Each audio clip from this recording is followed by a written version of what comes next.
I remember when I was a new Christian, I went relatively quickly, really, to get involved in mission, and I went on a beach mission team. And I remember teaching children choruses, and one of them went, "I've got joy and it's down in my heart." Children loved singing it. It was great fun to lead. As I look back on that, ironically, that sort of joy wasn't something that I always came across in Christian believers in the years since. You know, as I got more involved in missions, as I went and visited various churches, joy wasn't necessarily evident in the life of everybody I met who was involved. Even when I went to theological college and trained as a minister and then worked in the church and have met other ministers, it's not always joy that shines through. It's not obvious in the lives of people. But actually, this song was right, because joy is defined as a deep down gladness, something that is there irrespective actually of the circumstances that we're facing in life and the struggles that we are encountering. Now, why it is not shining through isn't normally because of lack of good intent, lack of activity. It's actually what stops joy shining through is often the circumstances we face. And there can be no better time really to remember that than on this, or Remembrance Sunday. But actually, joy should be shining through, and that is the essence of our reading this morning from John chapter 15, verses 9 to 17. Of course, circumstances will suppress it and stop it shining through. We said earlier in our service, it's 40 years since the Falklands War.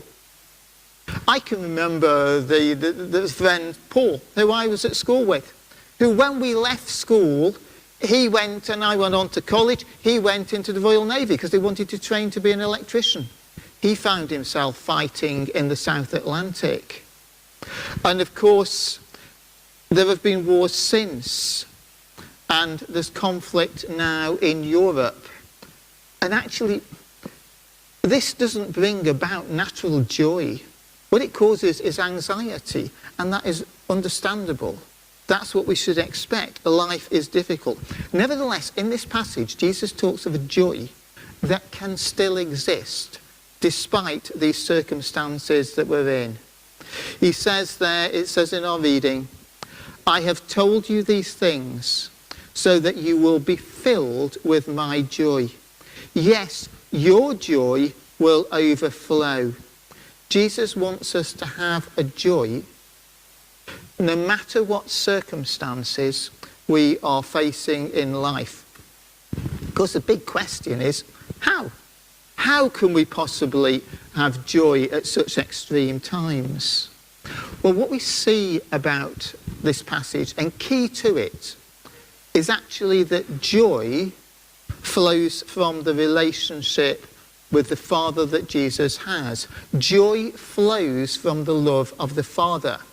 Just to put our passage into context, earlier in the chapter, Jesus was talking about the vine and the branches.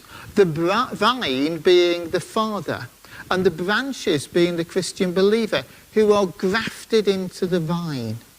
How is the life in the branch? Because the sap from the vine is flowing into the Father. And therefore what Jesus says in this passage is, remain in my love. Because it's the love of the Father that is flowing that brings that joy. Of course, the big question is, how do we remain in that love?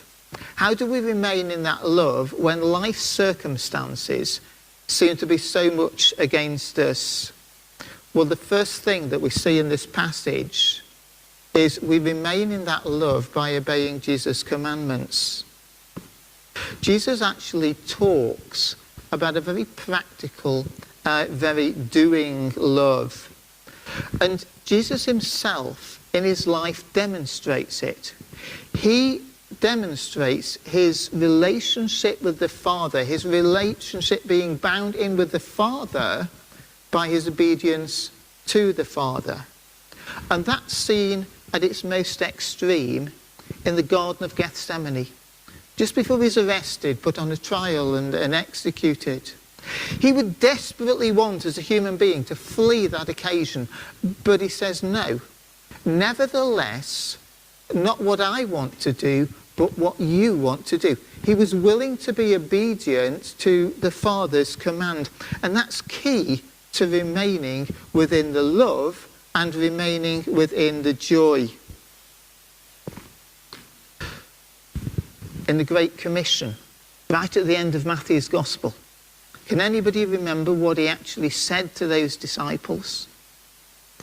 He said, go out into all the world, baptizing people, preaching the gospel, baptizing people, and teaching them to do everything that I commanded.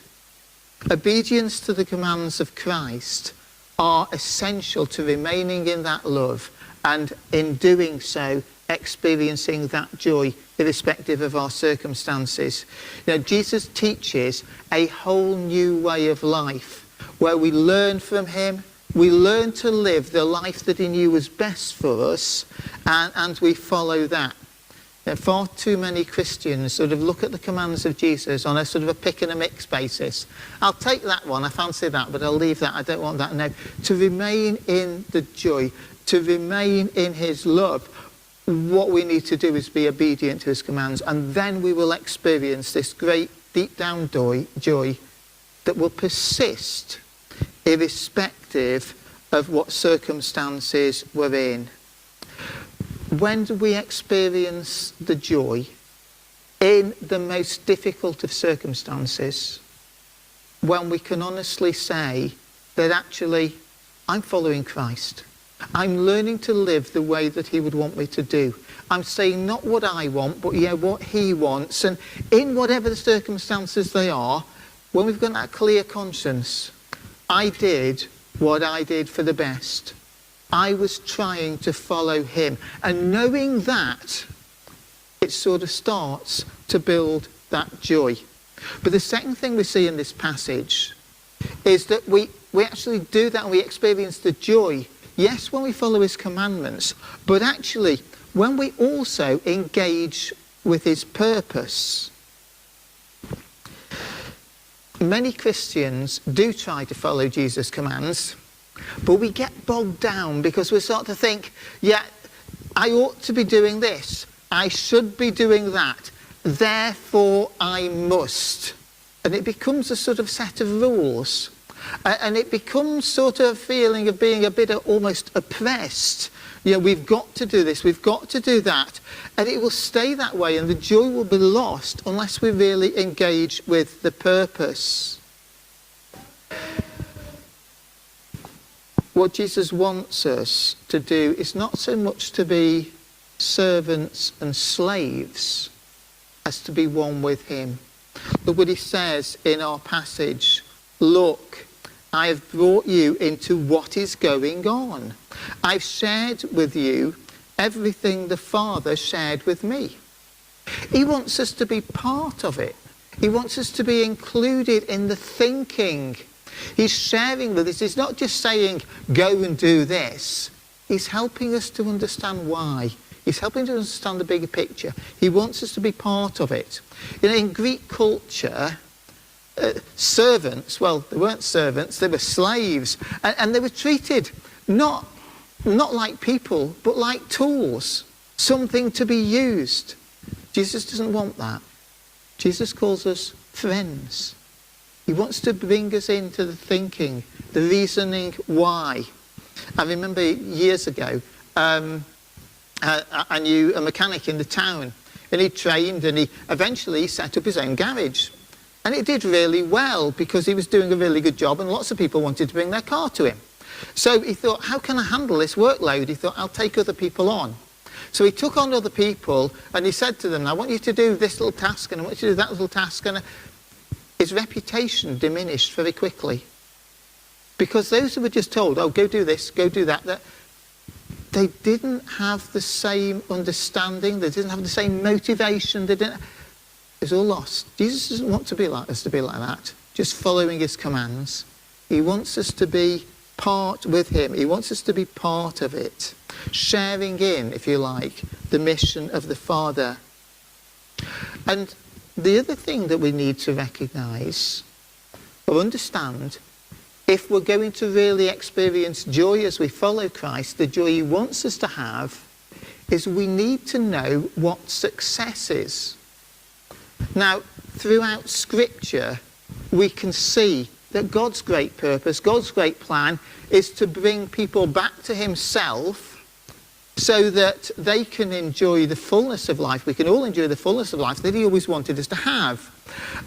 So, yes, certainly a huge part of that is our filling the Great Commission.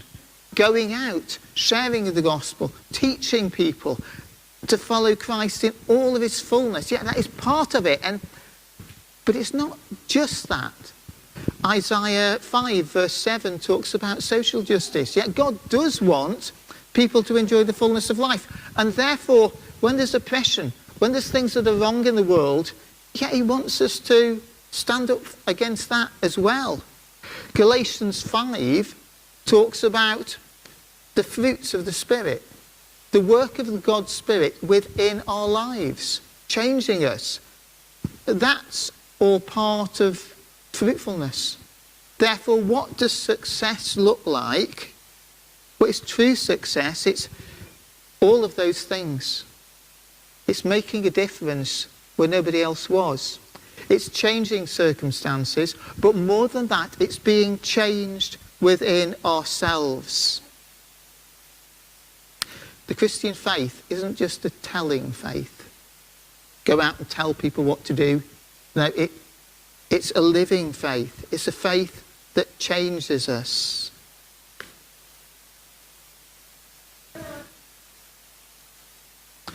And integral to that, Jesus says in our passage, he gives a new commandment.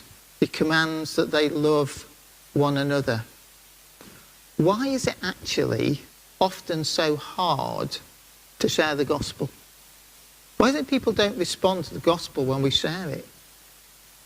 Isn't it often that people don't see the story in the life of the storyteller? You know, what we are saying isn't matched by what people see in our lives. And that actually it's that change that should be seen. And how is it seen most? In the love that believers show to one another. So Jesus commands, love one another as I have loved you. How did Jesus love us? He gave himself for us, as we'll remember as we come around the table. The love of Christ is a giving love. It's a love that says, I'll put the other person first, their interest before mine.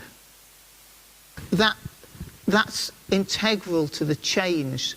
And when that is seen, people will believe what is said. When it's lived out, when each believer actually puts the other person before themselves. I saw a great example of this some years ago.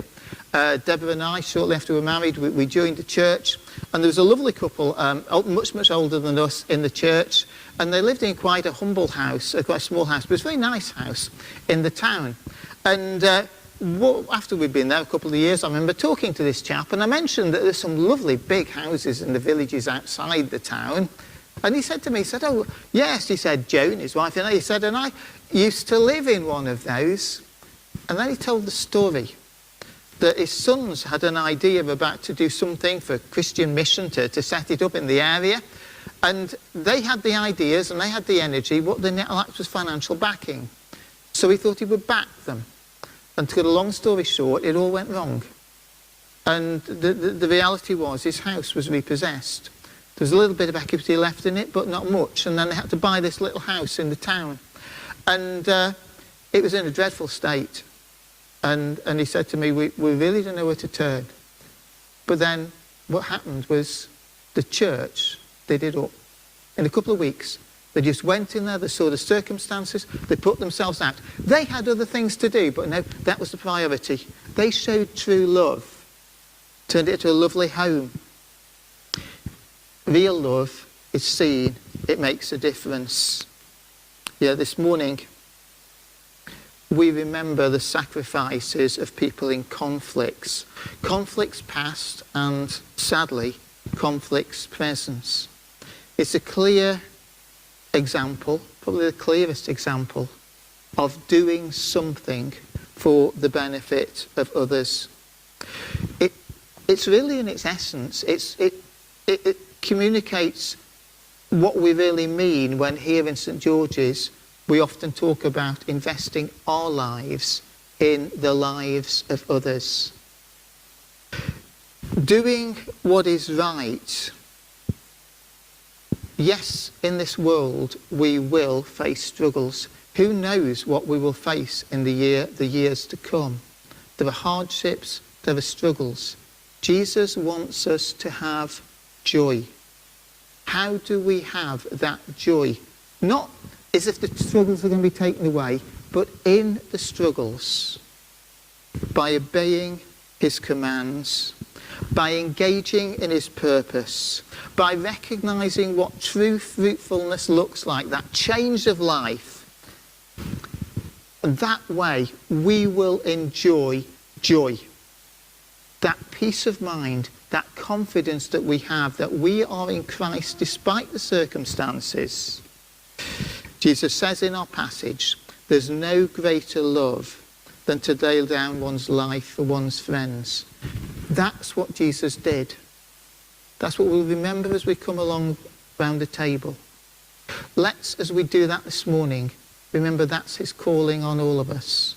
To be willing to put the other first, to follow him in all of its fullness, because it's in doing that that we really experience true joy.